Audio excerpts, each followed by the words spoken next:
गृहस्थ्यानं सुद्धा या पेपरच्या बाबतीत वैष्णवता सुरुवात झाल्याबरोबर एक पंचमांश समय अनिवार्य परमार्थाला दिला तर त्या समयामध्ये फार मोठी ताकद आहे. वैष्णवाची व्याख्या अशी केली आहे की एक पंचमांश समय 24 तासापैकी म्हणजे 5 तास भले एका वेळेला सगट नसला तरी चालेल, पण दिवसातून 5 तास परमार्थ झाला पाहिजे, तेव्हा वैष्णव म्हणून घ्यायचा अधिकार आहे.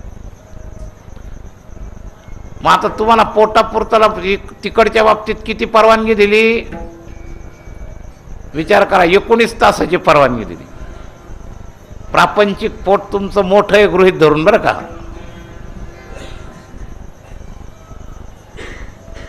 तर तरी सुद्धा एवढं सुद्धा आम्ही करत नाही. बस